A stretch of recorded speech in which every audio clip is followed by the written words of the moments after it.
Bezalel made the ark of acacia wood, 2.5 cubits long, 1.5 cubits wide, and 1.5 cubits high.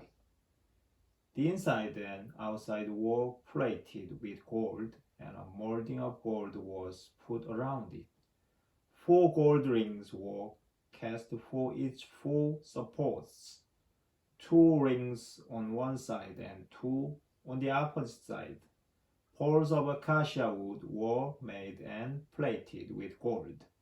These poles were put through the rings on the sides of the ark for carrying it.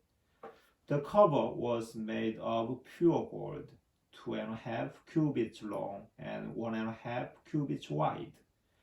2 cherubim of beaten gold were made for the 2 ends of the cover.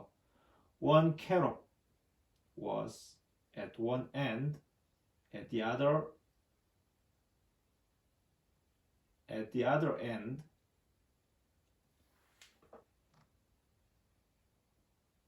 made of one piece with the cover at each end. The cherubim had their wings spread out above, sheltering the cover. They faced each other with their faces looking toward the cover. The table was made of acacia wood, 2 cubits long, a cubit wide, and a cubit and a half high.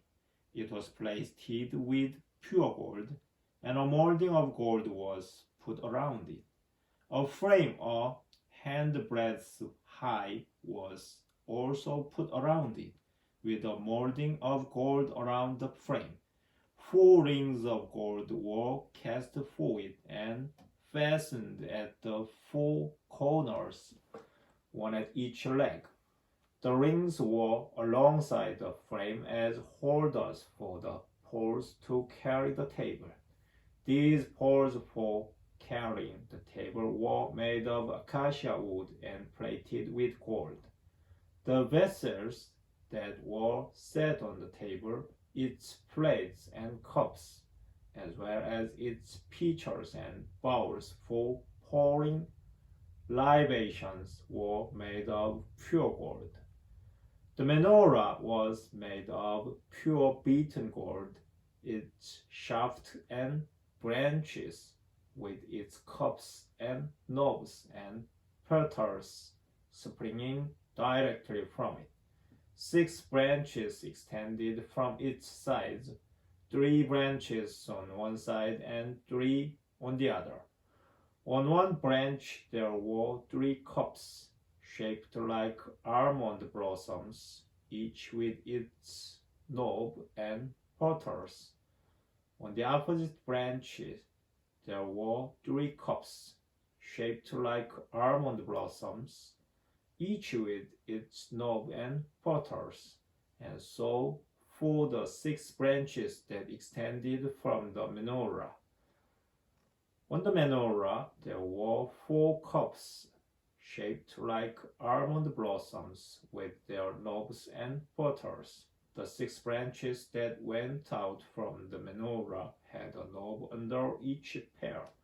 The knobs and branches so sprang from it that the whole formed but a single piece of pure beaten gold. Its 7 lamps, as well as its trimming, shears, and trays, were made of pure gold. A talent of pure gold was used for the menorah and its various utensils. The altar of incense was made of acacia wood, on a square, a cubit long, a cubit wide, and 2 cubits high, having horns that sprang directly from it. Its grate on top, its walls on all 4 sides, and its horns were plated with pure gold, and a gold molding was put around it. Underneath the molding, gold rings were placed, 2 on one side and 2 on the opposite sides, as holders for the poles used in carrying it. The poles, too, were made of acacia wood and plated with gold. The sacred anointing oil and the fragrant incense were prepared in their pure form by a perfumer.